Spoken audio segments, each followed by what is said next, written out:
The Ukrainians are not running out of courage. They are running out of ammunition. We need to keep supporting Ukraine with everything we've got, because it secures our freedom, our democracy, and our peace. Putin thought that he would divide us. Now we're stronger than ever. It is vital for us that Ukraine wins and Putin loses. But make no mistake, Ukraine can rely on NATO support now and for the long haul. Welcome to the day. NATO foreign ministers meeting in Brussels have been debating a €100 billion fund for Ukraine. The 5-year funding would be part of a push for the Western alliance to take over from the US-led group that currently coordinates weapons shipments to Ukraine. NATO is also seeking to reduce Ukraine's dependence on Washington, where $60 billion in Ukrainian aid has been stalled in Congress for months.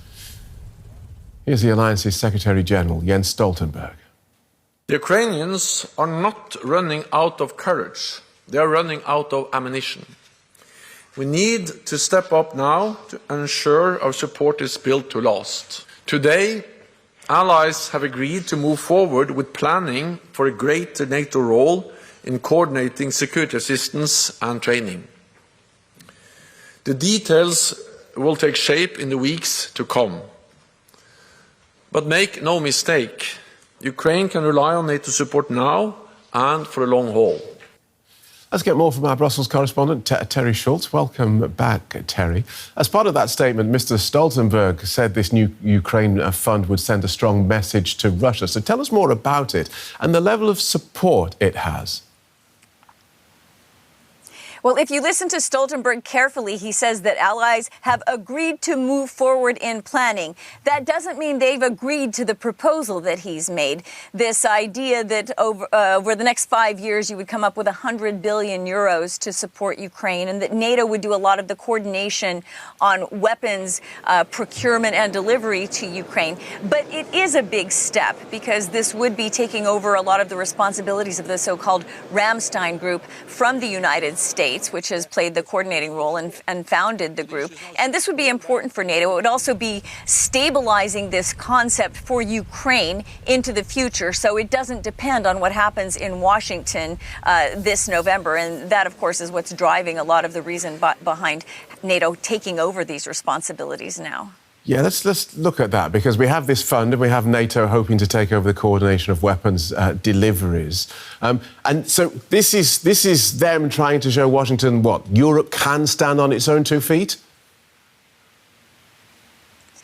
To some extent, yes. Remember, though, that this would be for Ukraine. This wouldn't be directly NATO allies being ready to defend themselves, which is what former President Trump is always threatening them about. But it would be a step showing that European allies can band together and would be giving, in the proposal, proportional amounts of their income into this fund for Ukraine. But let's remember that these are very early days on this proposal. The figure 100 billion basically comes out of nowhere. I mean, it's what they would like to see, but nobody knows where this money would come from. There was a lot of grumbling about it. You know, countries don't want to pay both as European Union members and as NATO allies. So when Stoltenberg says that they're going to work on it between now and the NATO summit in July, that's a lot of work to do, because there's a lot of concern about duplication with the European Union. We're not exactly sure how the funding would work, and that's a big part of it.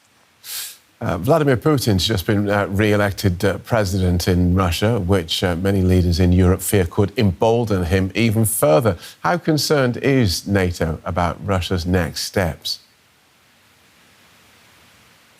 It's really hard to see how much more brutal President Putin could get in Ukraine. He's destroying Ukrainian infrastructure, attacking civilians daily. So I'm not sure that, anyone is imagining that he will be emboldened by his presidency, his re-election, so-called re-election, as many Europeans say, more than he's already been. But yes, the fact is that Russia can throw endless amounts of money and bodies at the war, and is doing so. And that's a big concern because, of course, Ukraine is limited in its resources by what the West gives it. It also doesn't want to, lose its entire male population to conscription. And Russia has just decided to launch another round of conscription. So there are concerns that President Putin will double down on the efforts he's already making. And what NATO and Ukraine feel is that, they've got to do what they can regardless of what Russia does. There's a big difference in how allies feel based on where they're located. If you look at, Poles in Spain and Portugal, they're not as concerned about Russia as, of course, the Baltic states, Poland, Finland. So that's another thing that they have to do at NATO. They have to coordinate the feeling of threat, what they call threat perception, and they have to try to get everybody on the same page and willing to, in this case, support Ukraine with whatever they can. And then, of course, there's Ukraine pushing to become a NATO member. There has been talk that this could be on the agenda at a summit in Washington this summer. What are you hearing? It will be on the agenda, but Ukraine is not going to be offered NATO membership in Washington. And that's been made pretty clear to them that too many countries are uncomfortable with the idea, understandably so, of bringing a country that has Russian occupiers on its territory, bringing a country that's already at war into an alliance where everyone else would be forced potentially to go defend it. That would unquestionably bring NATO allies into direct conflict with Russia. So really, most allies are not ready to offer Ukraine membership. But that's part of what this fund and this new plan for coordinating weapons deliveries is about. They want to give Ukraine as much reassurance as they can get unity behind at this Washington summit in lieu of membership at the moment. It's not going to be enough for Kyiv. It's not going to give them anywhere near an Article 5 guarantee, all for one and one for all. But this plan is designed to offer Ukraine as much support as you can get 32 countries to agree to while they await membership at some date in the future. Thanks for that, Teri. DW correspondent Teri Schultz in Brussels.